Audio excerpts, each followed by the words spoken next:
Ads లేకుండా latest episodes చూడండి.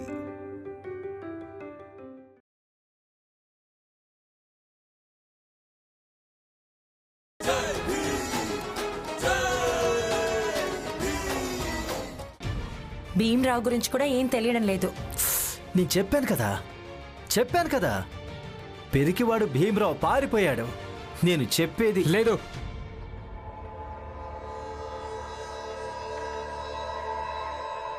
వాడేం పిరికివాడు కాదు.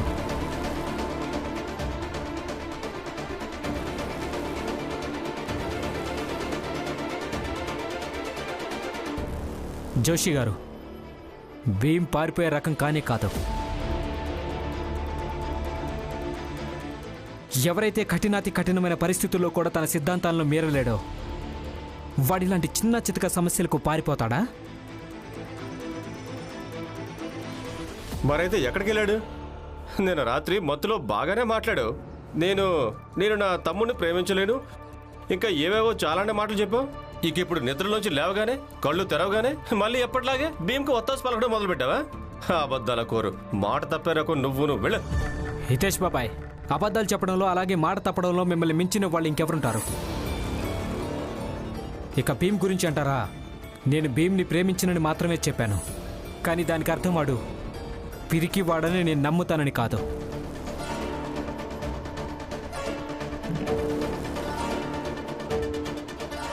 ఏ బాలా, నువ్వు అనేదేంటి? భీమరావు పెరికివాడు కాదు అంతేనా?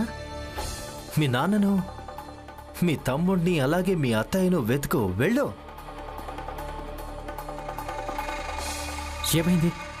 నాన్న ఇంకా అత్తయ్య ఎక్కడికి వెళ్ళారు? అదిగో తనకేమైందో అది చెప్పు. చూడరమ్మా, నువ్వు తనను అలాగే ఆమెను తీసుకొని పనిలోకి పద, లేదంటే నీకు షరతు గుర్తుంది కదా.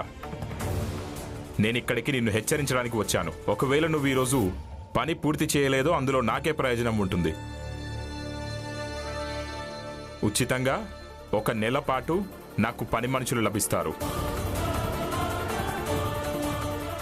రేపు నువ్వు ఈ పని పూర్తి చేయలేకపోతే గుర్తుపెట్టుకో, ఈ పనికి నీకు చిల్లి గవ్వ కూడా ఇవ్వను. ఇక రాబోయే 1 నెల దాకా మీ ముగ్గురు నా దగ్గర ఉచితంగా కూలీ పని చేయాల్సి ఉంటుంది.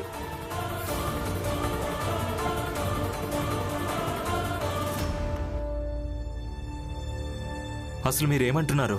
అదంతా ఆమెనే అడుగు. అదంతా నేను అందరికీ చెప్తూ తిరగలేను. చూడండి, నేను కోర్టుగా వెళతాను. ఇక ఎవరైతే ఇక్కడి నుంచి పారిపోయారో వాళ్ళ పేరున అరెస్ట్ వారెంట్ ఇష్యూ చేయిస్తాను.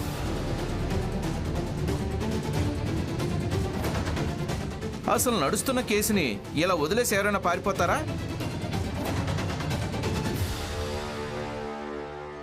చూడండి, వీళ్లకు సహాయం చేయండి. వీళ్లకు కొత్తిల్లు కావాలి, ఇచ్చేయండి.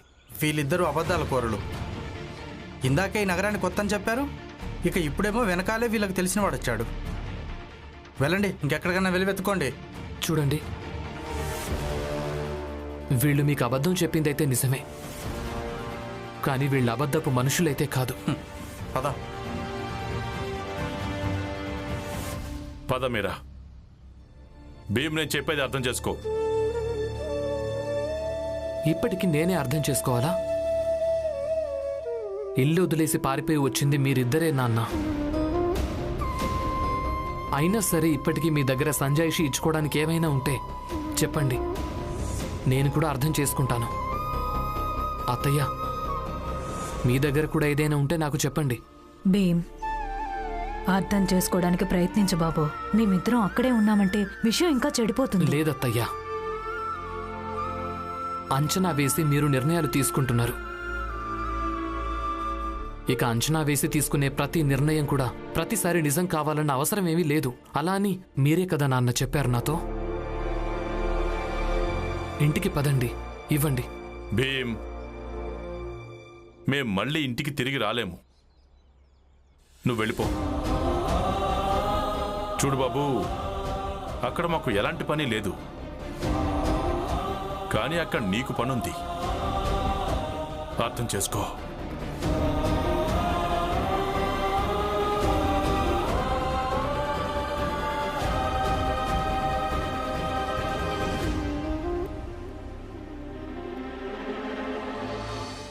వద్దు లాయర్ గారు, ఆయన వెళ్ళారు కదా, మావయ్యను పిన్నిని ఖచ్చితంగా తీసుకొస్తారు. కాదు రమాబాయ్, కాదు.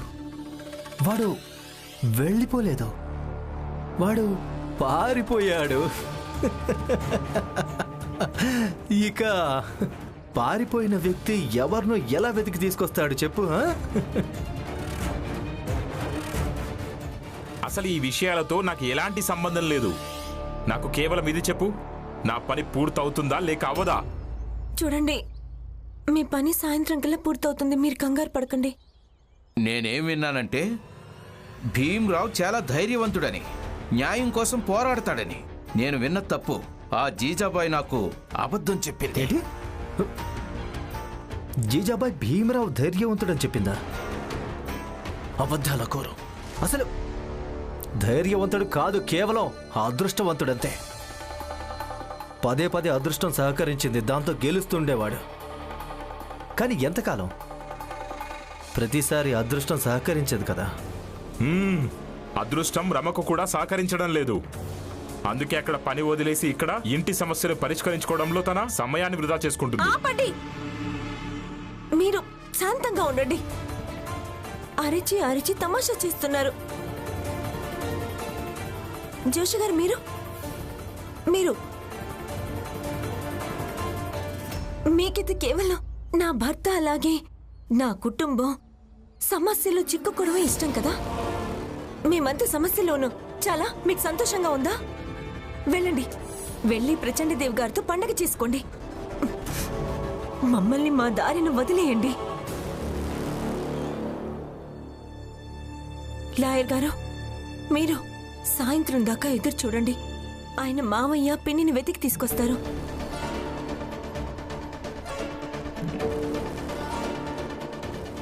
ఇక మీరు నాతో పాటు రండి. పెద్దక్క ఆరోగ్యం బాగోలేదు. నేను లక్ష్మక్క కలిసి పని పూర్తి చేస్తాం. ఆరోగ్యం బాగాలేకుంటే ఏమైంది రమా? నేను కూడా మీతో పాటు వస్తాను. వద్దక్క, మీరు విశ్రాంతి తీసుకోండి. పనంతా మేమిద్దరం కలిసి పూర్తి చేస్తాం. లక్ష్మి, మీరిద్దరూ చాలా ధైర్యవంతులని నాకు తెలుసు. పని మొత్తం చేయగలరు. కానీ నాలో కూడా నమ్మకాన్ని సృష్టించుకోవాలి కదా. నేను కూడా ఇలాంటి కష్టమైన పనులు చేయగలగాలి. అందుకే నేను కూడా మీ ఇద్దరితో పాటు వస్తాను. ఎందుకంటే నువ్వు నీ భర్తను చులకన చేయడం కోసం ఇంకా ధైర్యం చూపించడానికి, అంతేనా? కాదు, మీకున్న ప్రతి చెడ్డ అలవాటుని వ్యతిరేకించడానికి.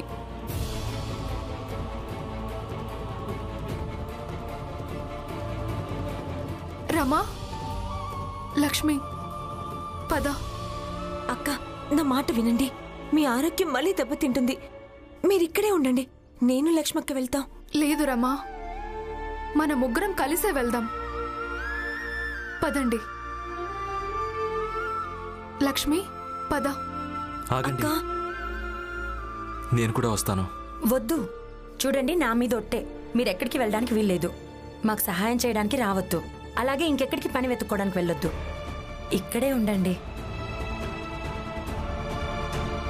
పదండి.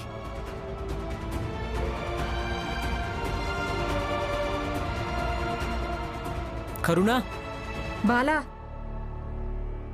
వాళ్ళ నాపి మళ్ళీ ఎందుకు నిన్ను అవమానించుకోవాలనుకుంటున్నావు? ఊరుకోవచ్చు కదా. రామ్జీ కుటుంబం భలే ఆసక్తికరమైంది. సరే, సాయంత్రం దాకా ఎదురు చూస్తాను. ఈ భీమ్రావు ఇంకా రామ్జీ ఇంటికి తిరిగొస్తారో లేక రమ కూడా ఇలానే ఒప్పుకుంటుందో. వాళ్ళు ముగ్గురు పారిపోయారని.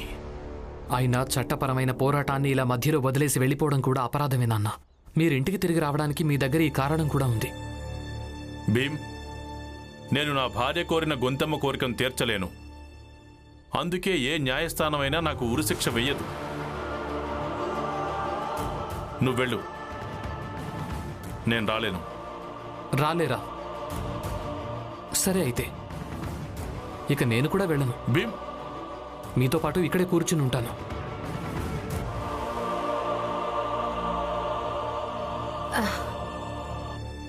అవును రామా, భీమ్రావ్ ఇప్పుడు ఎక్కడుంటాడు? నాకేమనిపిస్తుందంటే ఆయనకు మామయ్య పిన్ని దొరుకుంటారు.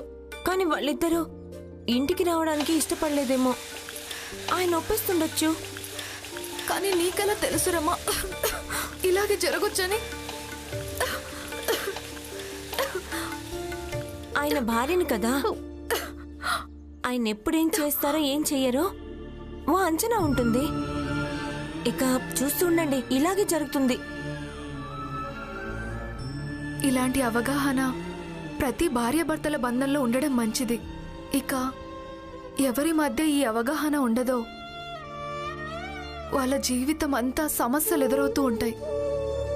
అక్క, రమ, ఇప్పటికీ చాలా పని మిగిలింది. ఇదంతా ఎలా అవుతుంది? అవని కాకపోని, కానీ చివరి క్షణం దాకా ప్రయత్నం చేస్తూ ఉండడమే మంచిది. అలా నా శ్రీవారు చెప్తుంటారు. చివరి క్షణం వరకు ప్రయత్నం చేస్తూ ఉండటం మంచిది కదా నాన్న. ఇక ఇదే పోరాటానికి ఉన్న ఒకానొక మూల సిద్ధాంతం అవుతుంది. ఇంటికి పదండి.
మీరా, మీరా, ఇదే మంచి అవకాశం. ఇక్కడి నుంచి వెళ్ళిపోదాం. వద్దన్నయ్య, భీమ్ మన వెంట రాత్రి మొత్తం నడుస్తూనే వచ్చాడు. అలసిపోయాడు. నేనిలా తలను నిమిరాననుకో, వాడికి ఇంకా మంచి నిద్ర పడుతుంది. మీరా, ఇదే మంచి అవకాశం. ఇక్కడి నుంచి పద. వీడు లేచిన తర్వాత, అలాగే విషయం తెలిసిన తర్వాత సాయంత్రం అయిపోతుంది. ఇక వాడికి స్వయంగా తన భార్య బాధ్యతలు కూడా గుర్తుకొస్తాయి. దాంతో వాడే ఇంటికి వెళ్ళిపోతాడు. పదిక్కడి నుంచి పద. సరే, పదండి.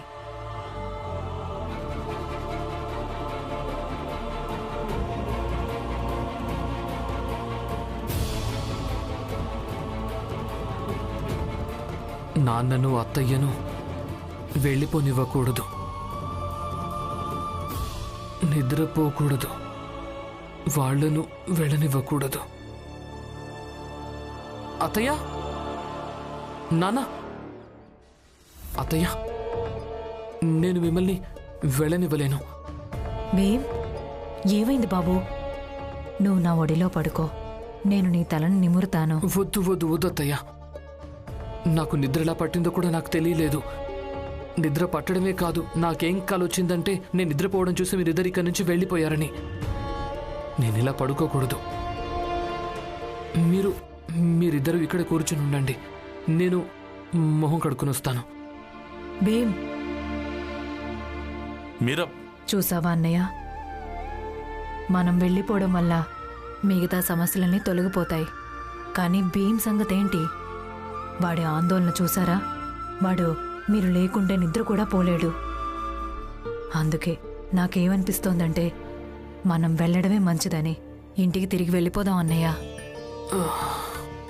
అవునన్నా, ఇంటికి పదండి. భీమ్ భీమ్ నేను చెప్పేది అర్థం చేసుకో. నేను అర్థం చేసుకోను, ఎందుకంటే మీ కొడుకును. మీ సామాన్ ఇవ్వండి ముందు. భీమ్ నేను తీసుకుని మీతో పాటు వస్తాను, పదండి. మీరిద్దరు ఎక్కడెక్కడికి వెళ్ళినా మీ వెంటే నేను వస్తాను, మీరు ఎక్కడంటే అక్కడికే వస్తాను. కానీ ఇక్కడి నుంచి పదండి నాన్న. నేను చెప్పేది విను. పదండి నాన్న, రండి.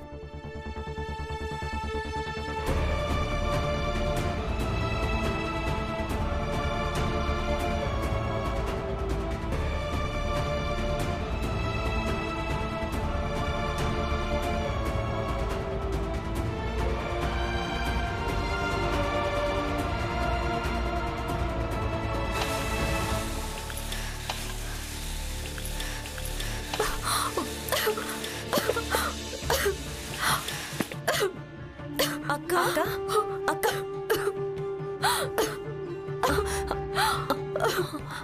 అక్క మీరు చెయ్యొద్దు, మేము చేస్తాం. అవునక్క. లేదు రమ్మా, ఏం కాలేదు.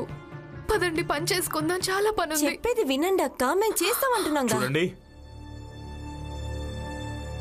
సూర్యాస్తమయం కావటానికి ఎంతోసేపు మిగల్లేదు, అర్థమవుతుందా? సూర్యాస్తమయం వరకు పని పూర్తి కాలేదో నీకు షరతు గుర్తుంది కదా? సూర్యాస్తమయమైంది.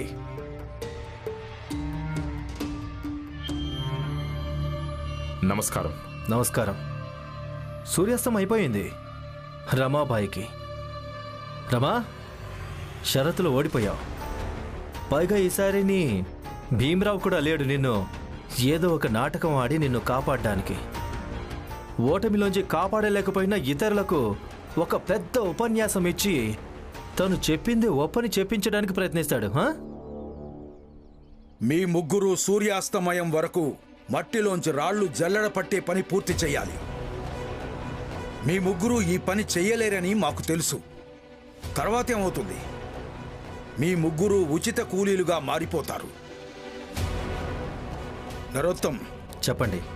ఆ భీమరావు అగ్రిమెంట్ కూలీలను వ్యతిరేకించాడు కదా? అలాగే చేశాడు ప్రచండదేవ్ గారు. ఇప్పుడు భలే ఉంటుంది. ఇప్పుడు భలే ఉంటుంది వాడిక్కడికి వచ్చి వాడి భార్య రమను అలాగే వాడి ఇద్దరి వదినలను ఉచిత కూలీలుగా ఇక్కడ పని చేయించడం చూసినప్పుడు. ప్రచండదేవ్ గారు, ఇంకా సమయం ఉంది, మేం చేయగలం. నువ్వేమీ చేయలేవు రమాబాయ్. భీమరావు లేకుండా మీరందరూ నాటకం కూడా సరిగ్గా ఆడలేరు, అర్థమైందా? ఈరోజు నువ్వు ఓడిపోతావు. నీ ఓటమిని ఈరోజు మేమంతా ఇక్కడే ఉండి చూస్తాం. అన్నట్టు నీ ఆ పిరికి భర్త వచ్చినప్పుడు వాడు కూడా చూస్తాడు. భీమరావు ఎప్పుడూ చెప్తూ ఉంటాడు, వాడి గెలుపు వాడి భార్య రమ గెలుపు కూడా అని. అంటే ఈరోజు భీమరావు భార్య ఓటమి వాడి ఓటమి అవుతుంది. భీమనే ఓడిపోలేడు.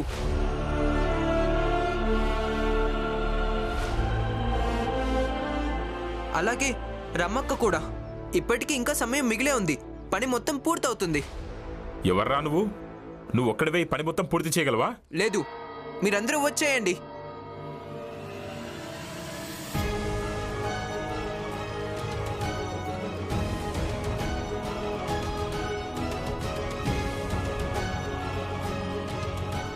వీళ్ళందరూ చేస్తారు.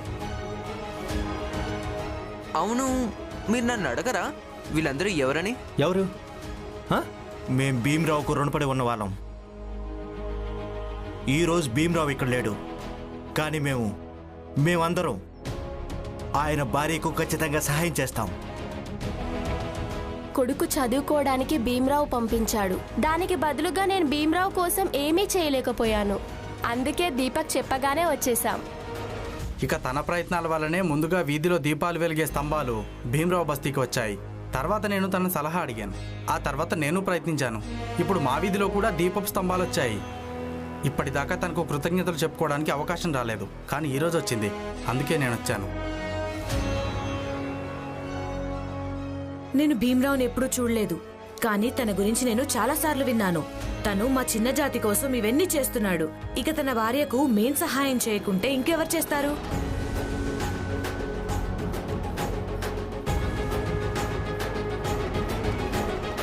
ఈ భీమ్ ఎవరైనా నాయకుడా? అందరూ తన కోసం ఇక్కడికి వచ్చేశారు. కాదు, నాయకుడేమీ కాదు, అభినేత. వాడు కొత్త కొత్త నాటకాలు ఆడుతూ ఉంటాడు. ఇప్పుడు సూర్యాస్తమయం వరకు ఈ పని మొత్తం చేయగలరో లేదో చూద్దాం. లక్ష్మి ఒట్టేయించుకుంది. నేను ఇక్కడి నుంచి బయటకు కూడా వెళ్ళలేను. అక్కడ ఏం జరుగుతుందో ఏమో. వాళ్ళు అసలు పని పూర్తి చేయగలరో లేదో. ఆ పని సంగతి వదిలే. నాకు ఈ విషయంలోనే బెంగగా ఉంది. నా భార్య ఇంటికి క్షేమంగా తిరిగి వస్తుందా లేక మళ్ళీ స్పృహ తప్పిపోతుందా అని.